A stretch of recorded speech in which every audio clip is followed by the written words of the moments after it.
What's up, everyone? So we've got a really interesting video today. I'm going to be reacting to the first Medal of Honor ever recorded. This is going to be really interesting. I have not seen this yet, so I'm very intrigued on what actually happens. I don't know the story at all. But before we get into that, 3 bits of admin, as per usual. The Discord, you guys are amazing. If anyone's looking for advice on joining the military or just wants to chat about military movies or books or games, link down below to the Discord. You lot are absolutely amazing. I can't thank you enough for the amazing stuff you're doing, especially the mods and the admins that you know who you are. You're really helping me out a lot, so I appreciate that, especially now that Discord's absolutely blowing up. So shout out to the mods, you're amazing. Secondly, the giveaway for Modern Warfare 2, a digital copy for PC, Xbox, or PlayStation. The giveaway is still happening. Link down below. You can join the giveaway and potentially win that. I think there's like 4 days left or 5 days left. I'll have to check. And then thirdly, I made some merch. If you didn't see it in the last video, I actually made merch. This is so bizarre for me. Like, I never thought I'd do something like this. My wife helped me design it along with a good friend of mine in Discord. I've got official original human merch up top, and then this is all the meme stuff from the game playthroughs that we did. So we've got the deaded, the small Ed, and the big Ed. If that's something you're interested in as well, there'll be a link down below. So let me just get rid of that. And let's bring this up. Let's watch this. I've not seen this before, so this is going to be really interesting. I have a theory that it's going to make me really sad because this stuff does. But let's just get into it and let's just see what happens. Chapman, a U.S. Air Force combat controller, and the SEALs are attempting to rescue their lost teammate. You'll watch Chapman's heroic actions as he saves the lives of his entire SEAL team and then another 18 members of a quick reaction force, earning America's highest award, the Medal of Honor. Chapman and the SEALs exfil their MH-47 helicopter. John is the second individual to exit and immediately moves in the direction of the summit. He can be seen moving off to the right of the screen, alone. The team is taking heavy fire from every direction, as indicated by the arrows, as Chapman begins engaging targets. You can see spent cartridges ejecting from his M4. Chapman then begins closing with the enemy, forcing his way upslope in knee and thigh-deep snow. He is constantly under fire as he does this. Chapman's team leader begins to close on Chapman, following his trail through the snow. The dark mass above Chapman is a fortified bunker containing 2 enemy fighters, each armed with AK-47s, who are firing down on the team in the darkness. Jeez. This bunker will come to be known as Bunker Number 1. To the left of the tree and Bunker 1 is another gray mass. This is a rock outcropping that came to be called the Boulder. Between Bunker 1 and this boulder can be seen the body of slain SEAL Neil Roberts, the man Chapman and the others are attempting to recover. Okay. It's really peeling away from his lads Chapman, there. still alone and closest to the enemy, pauses to God. engage targets as his team leader follows him, but never actually catches up with him.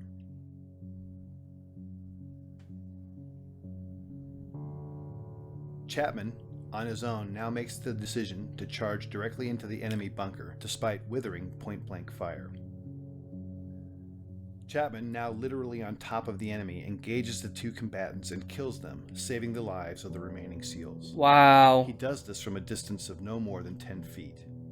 These actions by themselves earned him his first Medal of Honor. He then climbs into and takes control of the bunker.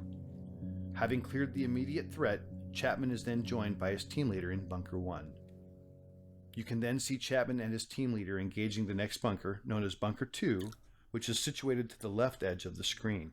So there's more lads in This there. bunker, manned by a handful of Chechen and Uzbek fighters, also contains a heavy PKM machine gun, Oh my days. grenades, and rocket-propelled grenades.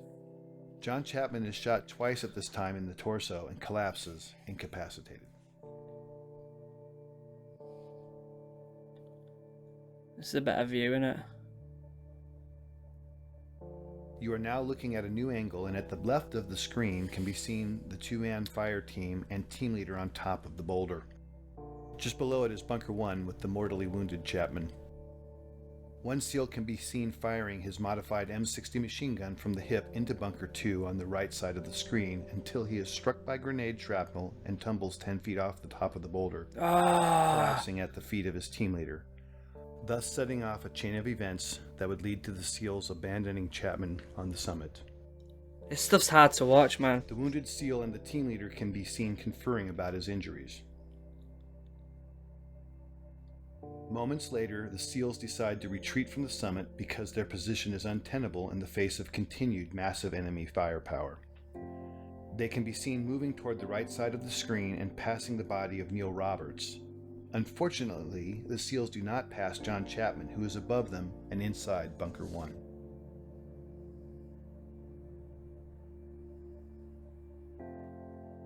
This angle shows 3 SEALs in a triangle. The larger black heat signature is a smoke grenade. Just to its left is a donkey and dead Al-Qaeda fighter killed by Chapman. The steepness of the mountain can be seen as the SEALs begin to slide down the near sheer face.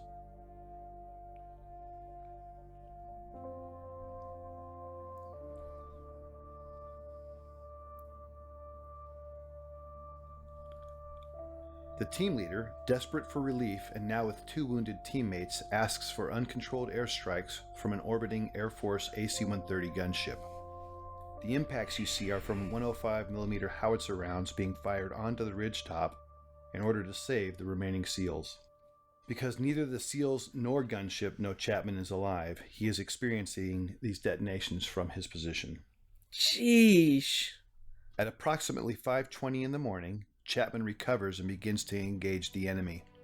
How does he Bunker recover? 1 is on the right side center of the screen and Bunker 2 to the left near the screen center. It will never be known what caused his incapacitation and recovery. Of the 2 rounds that originally wounded him, at least 1 was mortal, and at this time he is experiencing severe blood loss and shock. So he's still Despite cracked on. that, he begins his one-man stand against 24 enemy combatants. During this time, Chapman initiates a series of radio calls, many of which are heard by a fellow combat controller and teammate of his and Delta Force operators on a nearby summit. Despite this combat controller's replies, Chapman never acknowledges whether because of damage to his equipment or himself will never be known.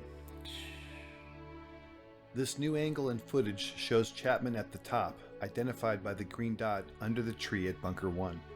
The lower center of the screen shows the first enemy fighter who is about to charge Chapman in the hopes of killing the American. The timestamp at the bottom shows it is now 6:05 in the morning and fully light. He's been fighting alone now for 40 plus minutes and has received more gunshot and shrapnel wounds as a result of the fierce combat.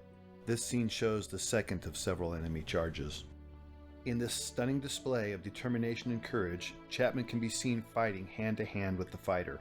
Are you In the larger serious? screen display can be seen additional enemy moving on to the summit. But right now, John Chapman is fighting for his life. 6 minutes later, in this new shot, Chapman can hear another helicopter approaching the summit.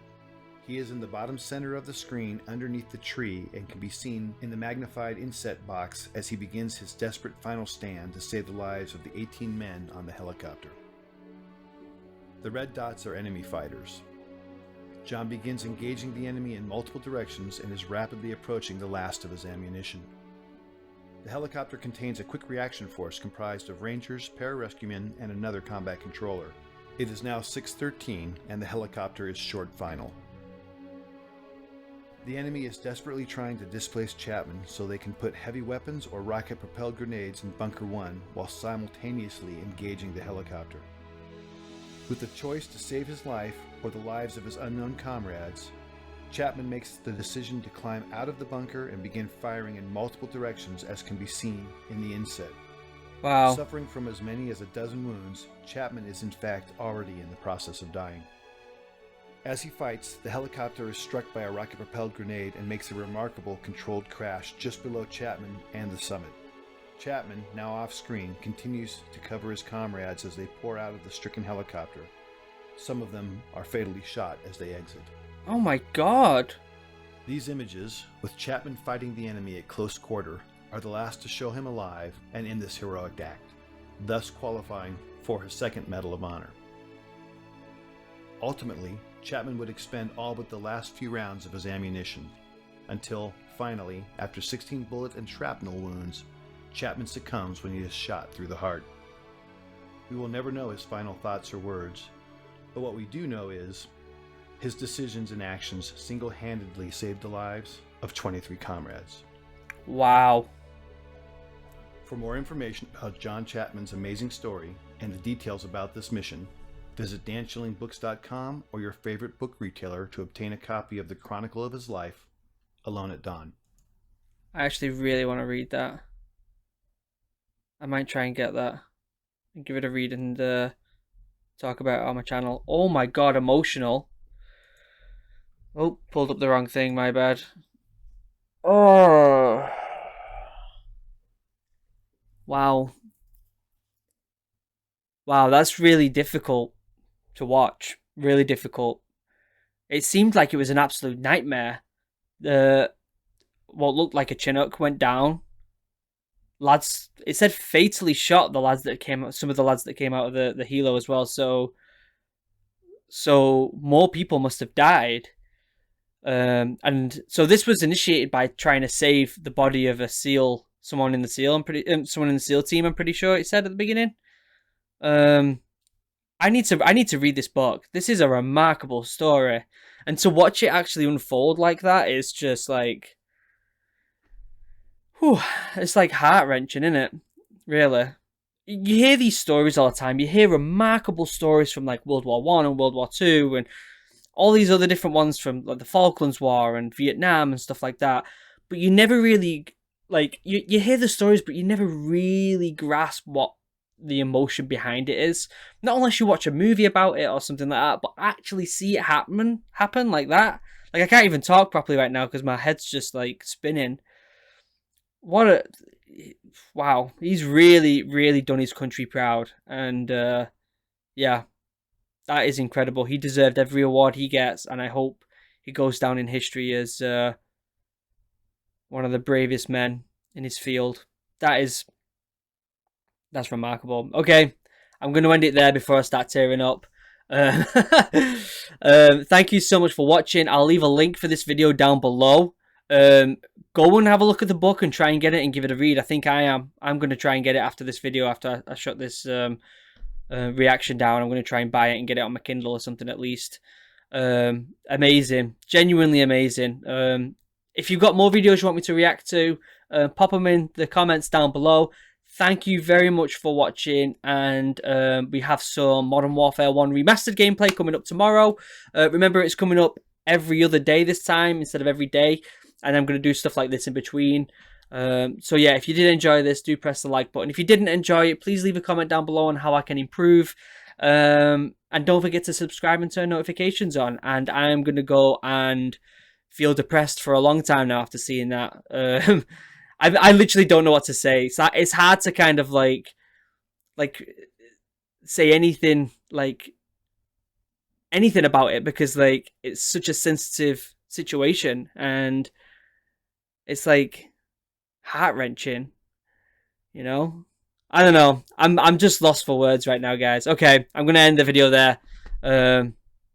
Thank you for watching, and thank you to John Chapman for his incredible service and for saving the lives of his oppos. Thanks for watching, everyone.